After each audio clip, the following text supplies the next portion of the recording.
کعبہ پر غلاف چڑھانے کی ابتدا کب ہوئی اور آج تک اس کی تاریخ کیا ہے، اس بارے میں تاریخ کا کوئی مورخ اس کا قدیم ریکارڈ پیش کرنے سے قاصر ہے، لیکن جو روایات علماء اسلام تک پہنچی ہے ان کے مطابق کہا جاتا ہے کہ سب سے پہلے کعبۃ اللہ پر غلاف حضرت اسماعیل علیہ السلام نے چڑھایا تھا۔ اس کے بعد صدیوں تک تاریخ خاموش ہے۔ پھر یہ ذکر ملتا ہے کہ عدنان نے کعبہ پر غلاف چڑھایا، اس کے بعد پھر عرصہ بعید تک تاریخ خاموش ہے۔ پھر یمن کا بادشاہ اسد جو زمانے نبوت سے 200 برس قبل گزرے ہیں، اس کے متعلق ذکر ملتا ہے کہ اس نے سرخ رنگ کا داری دار یمنی کپڑا وسائل کا مکمل غلاف چڑھایا۔ قریش کی انتظام سنبھالنے سے غلاف کعبہ کی مکمل تاریخ ملحق ہے۔ اس قبیلے کے روایات زمانہ اسلام تک محفوظ ہے۔ بنو مخزوم کی ایک سردار بنو ربیعہ نے قریش سے یہ بات طے کی کہ ایک سال بنی مخزوم اور ایک سال قریش غلاف چڑھائے گے۔ ان کے علاوہ زمانہ جاہلیت میں یہ دستور تھا کہ عرب کے مختلف قبیلے اور ان کے سردار بھی زیارت کے لیے آتے تو اپنے ساتھ قسم قسم کے پردے لاتے، جتنے لٹکائے جا سکتے وہ لٹکائے جاتے، باقی کعبۃ اللہ کی خزانے میں جمع کر دیے جاتے۔ جب کوئی پردہ بوسیدہ ہو جاتا تو اس کی جگہ دوسرا پردہ لٹکا دیا جاتا۔ نبی کریم صلی اللہ علیہ وسلم کی بچپن کا ایک واقعہ بھی بیان کیا جاتا ہے کہ آپ صلی اللہ علیہ وسلم کی دادی نے اپنے ایک صاحبزادی کی گم ہوئی پر نظر مانی کہ اگر مل جائے تو کعبۃ اللہ پر ریشمی غلاف چڑھائیں گے۔ جب وہ مل گیا تو انہوں نے نظر پوری کرتے ہوئے سفید رنگ کا ریشمی غلاف چڑھایا۔ زمانہ نبوت سے قبل کی قریش کی تعمیر،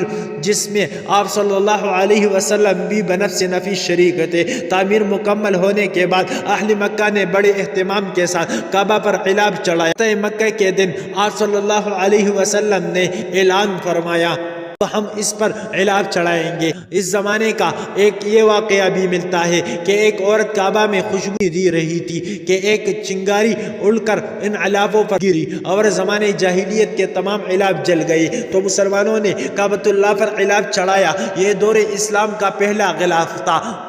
نبی کریم صلی اللہ علیہ وسلم اور ابو بکر صدیق رضی اللہ عنہ نے اپنے زمانے میں کعبہ پر یمنی کپڑے کا دہاری دار غلاف چڑھایا۔ جب مصر فتح ہو گیا تو حضرت عمر رضی اللہ عنہ اور حضرت عثمان رضی اللہ عنہ نے اپنے دور خلافت میں اعلیٰ مصری کپڑے قباطی کا غلاف بنوا کر چڑھایا۔ حضرت علی رضی اللہ عنہ کے دور خلافت میں غلاف کعبہ کے بارے میں روایات خاموش ہے۔ زمانے قدیم میں یہ دستور تھا کہ جب حجاج کرام 10 محرم تک اپنے علاقوں کو واپس چلے جاتے تو تب کعبہ پر غلاف چڑھایا جاتا۔ اسی طریقے پر آپ صلی اللہ علیہ وسلم اور آپ کے خلفاء کے زمانے میں عمل ہوتا رہا۔ حضرت امیر معاویہ رضی اللہ عنہ نے اپنے دور خلافت میں 10 محرم کے علاوہ ایک اور غلاف عید الفطر کے دن بھی چڑھایا۔ پھر اسی طریقے سے یزید رحمہ اللہ اور عبداللہ بن زبیر رضی اللہ تعالیٰ عنہ نے اپنے دور میں یہ عمل کیا۔ عبد الملک بن مروان کے عہد میں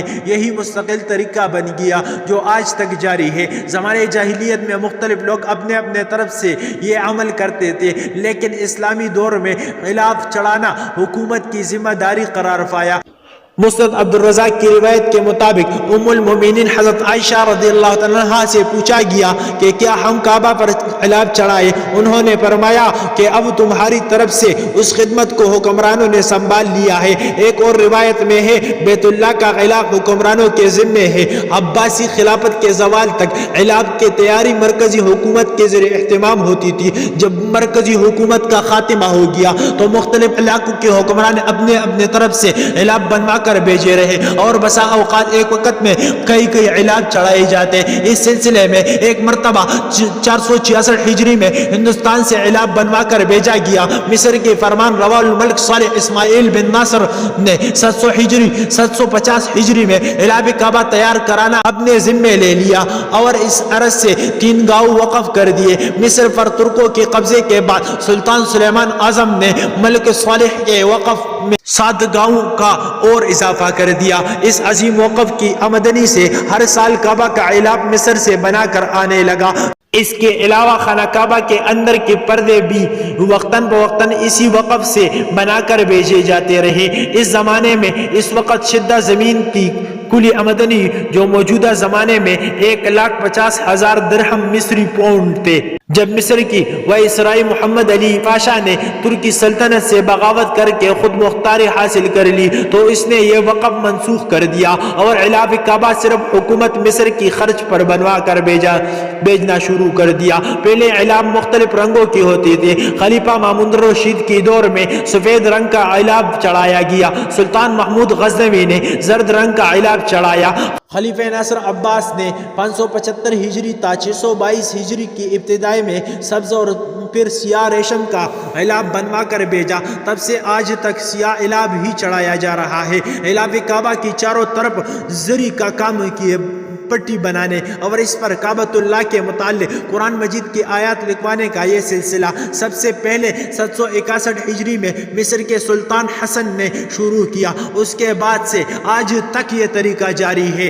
ایک طرف آل عمران سورہ آل عمران 96-97 آیات لکھی جاتی ہے، دوسری طرف سورہ مائدہ آیات نمبر 97 لکھی ہے، تیسری طرف سورہ بقرہ آیات نمبر 127-128 لکھی ہے، چوتھی جانب اس فرمان روا کا نام لکھا جاتا ہے جس کی طرف سے غلاف بنا کر بھیجا گیا۔ گزشتہ صدی کے آغاز تک غلاف کعبہ دنیا کے سیاسی حالات سے محفوظ رہا، جنگیں ہوتے رہے، سلطنتوں کی تعلقات بنتی اور بگڑتی رہی، مگر خانہ کعبہ کے لیے غلاف جہاں سے آیا کرتا تھا وہاں سے آتا رہا۔ لیکن گزشتہ صدی کے آغاز میں دنیا کی سیاسی حالات اس پر بھی اثر انداز ہوئے۔